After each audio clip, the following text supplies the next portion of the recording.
Olá pessoal, tudo bem com vocês? Sejam bem-vindos. Hoje nós vamos estudar um pouco sobre o primeiro capítulo de serviço cristão. Deus requer que todos nós sejamos obreiros em sua vinha. Deus requer que toda alma que conhece a verdade se esforce para conquistar outros para o amor da verdade. Então, todos que conhecem a verdade, todos que conhecem aquilo que Deus quer que nós façamos, devemos sair das nossas casas, devemos sair do nosso conforto para pregar o evangelho, para dizer aquilo às outras pessoas. Nós devemos proclamar a verdade de Deus, como Ele nos dá, não acrescentar e nem tirar nada, mas como Ele nos dá, por mais dura que ela seja. Deus poderia ter proclamado sua verdade por meio de anjos sem pecados, mas esse não era o plano dele. Esse não era o plano de Deus. O plano de Deus é que Ele escolheu seres humanos, homens cheios de fraquezas, como instrumentos no exército dele. Então, Deus escolheu nós, seres humanos que erram. Ele escolheu nós, seres humanos que caíram em pecado, para mostrar o tamanho testemunho, para mostrar o tamanho a fé, para mostrar o tamanho o amor que nós temos por Jesus. Nós devemos pregar o evangelho, nós devemos sair, proclamar sobre a verdade e dizer a verdade como verdade, pois existem tantos que dizem a mentira como verdade, e nós que temos a verdade em mãos estamos dizendo a verdade como se fosse mentira. Mas isso não é coisa que o povo de Deus deve fazer. Pois a nossa profeta, a senhora White, diz que nós devemos sair e proclamar a verdade. Pois Deus poderia ter chamado anjos que jamais cairiam em pecado. Mas não, Ele escolheu nós, seres humanos, cheios de falhas. Sabe por causa de quê?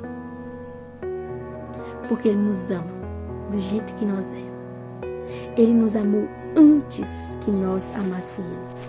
Isso não sou eu quem falo, mas é o profeta João, no 1 João, capítulo 4, versículo 19.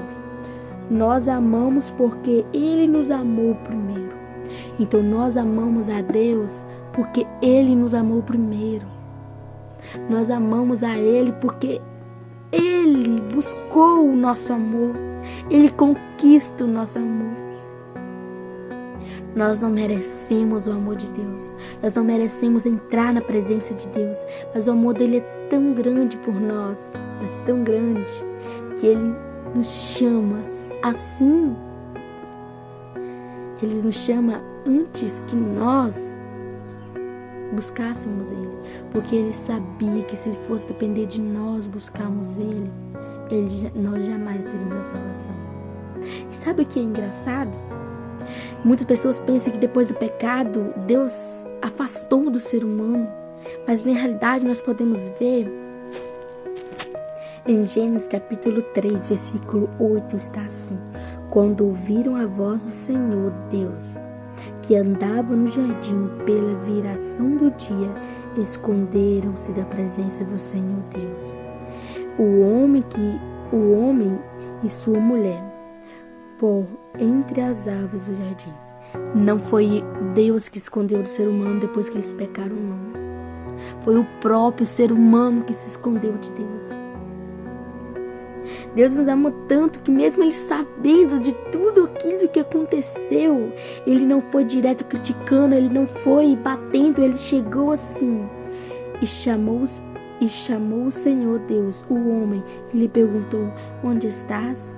E ele respondeu: ouvia a tua voz no jardim, e porque estava nu, tive medo e me escondi.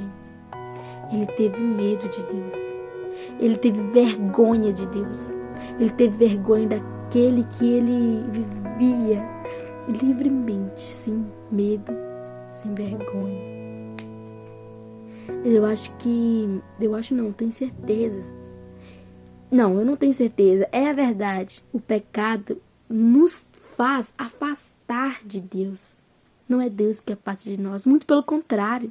Nós podemos ver que em tudo, na Bíblia, primeiro é Deus que busca ter uma relação conosco. Ele já morreu. O preço já foi pago. A única coisa que Ele pede para nós é que nós aceitamos a salvação. E Ele tem um chamado individual. Esse é o chamado individual que Deus quer. Que nós saímos para pregar o Evangelho. Esse é o nosso chamado individual. Não vamos esperar que ninguém nos chame. Deus já chamou. Já está escrito. Já está chamado. Basta nós sairmos. Basta nós confiarmos. Basta nós entregarmos a nossa vida ao Senhor. Que Ele vai tudo mais Ele fará. Essa palavra Jesus falou aos 12 discípulos. Quando Jesus foi chamar os 12 discípulos, está em Mateus 10, versículo 32. Vamos ler? Portanto, todo aquele que me confessar diante dos homens, também eu confessarei diante de meu Pai que estás no céu. Mas aquele que me negar diante dos homens, também eu negarei diante do Pai que está nos céus. Se nós hoje dizermos não a Deus por vergonha de pregar o Evangelho, se nós hoje dizemos não a Deus por vergonha de sair de nossas casas, vergonha de falar de Deus para as outras pessoas, por medo de ser morto, ou mesmo porque não concorda com a ideia, Deus também fará a mesma coisa. Jesus, aquele que está intercedendo, aquele que está dizendo, Pai, não julgue ele assim. Eu também fui ali, eu morri por ele. Perdoe os pecados deles, mesmo sem eles merecer. Este que está fazendo o papel de intercessão, aquele que está fazendo o papel do cordeirinho sendo crucificado, esse vai negar a gente perante Deus. Se nós tivermos vergonha, se nós não quisermos confessar a Deus diante do homem, Deus vai negar a gente. Deus vai negar a gente diante do Deus Pai. Nós não podemos fazer isso, porque nós sabemos que se Deus, Filho, negar a gente perante Deus Pai, nós perderemos a salvação. Não, muitas pessoas não entendem o que é ganhar a salvação e o que é perder a salvação. Muitas pessoas não entendem o quão grande é o nosso risco. Muitas pessoas nem sabem o que é o céu. Muitas pessoas não conhecem o céu. Muitas pessoas não têm prazer de ir para o céu. Sabe por causa de que as pessoas não têm prazer de ir para o céu? Porque elas não conhecem. Porque elas pensam que o céu é o lugar onde todo mundo vai ficar deitado. Os anjinhos tocando harpas, aquela coisa mais chata. Não é assim. Para vocês terem um pouquinho de noção. Olho algum viu, ouvidos jamais ouviram o que Deus tem preparado para nós. Então, se existe beleza neste mundo, se existe prazeres neste mundo, caído em pecado, ainda existe coisas bonitas, imagina no céu onde nunca caiu em pecado. Imagina no céu onde é tudo perfeito. Imagine. As coisas lá, muitas pessoas pensam que nós não vamos ter nada para fazer, mas nós vamos viver a nossa vida normal. O céu é um lugar maravilhoso, onde nós iremos viver uma vida normal, uma vida sem pecado, onde nós vamos plantar alguma coisa, vamos ter certeza que nós vamos colher. O céu é um lugar onde nós vamos fazer algo e vamos ter a certeza daquilo que nós iremos desfrutar. O céu é um lugar onde, o céu, na realidade, é um lugar onde nós vamos passar por mil anos. Mas a nova terra é um lugar onde nós vamos viver a nossa vida normal, mas uma vida sem pecado. Uma vida sem dor. Uma vida em que nós não vamos sentir percas de pessoas que nós amamos. E o melhor de tudo, nós vamos viver com o Pai.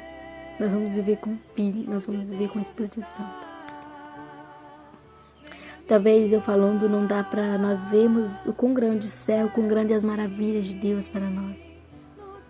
Mas aquilo que Deus tem preparado para nós é impossível de escrever. É impossível falar. Mas nós não vamos sentir prazer pelas coisas de Deus se nós não estudarmos. Nós não vamos sentir prazeres pelas coisas de Deus se nós não buscarmos conhecer a Ele.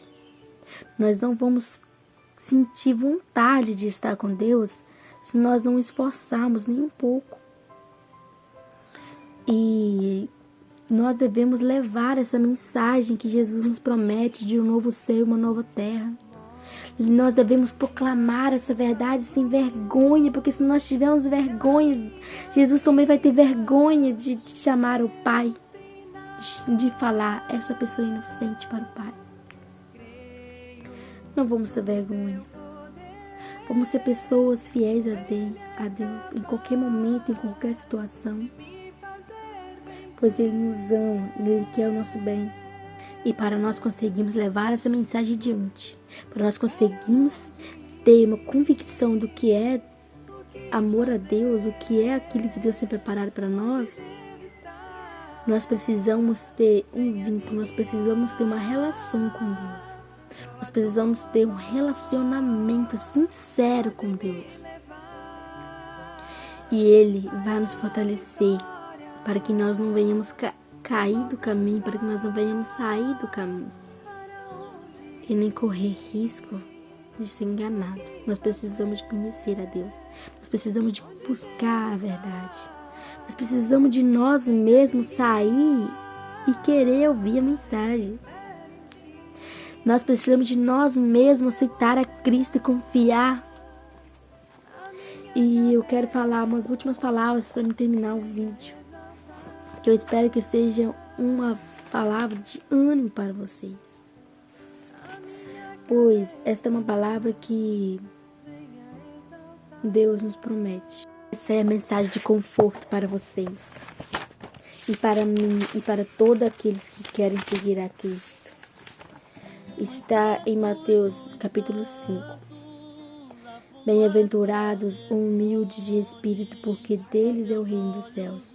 Bem-aventurados os que choram, porque serão consolados. Bem-aventurados os mansos, porque herdarão a terra. Bem-aventurados os que têm fome e sede de justiça, porque serão fartos. Bem-aventurados os misericordiosos, porque alcançarão misericórdia. Bem-aventurados os limpos de coração, porque verão a Deus. Bem-aventurados os pacificadores, porque serão chamados filhos de Deus. Bem-aventurados os perseguidos por causa da justiça, porque deles é o reino dos céus. Porque Deus amou o mundo de tal maneira que deu teu Filho unigênito para que todo aquele que nele crê não pereça, mas tenha vida eterna. Essa é a promessa de esperança. Essa é a promessa que nós temos para que seguir. Confie em Deus e não duvide, pois é a promessa e Ele irá cumprir.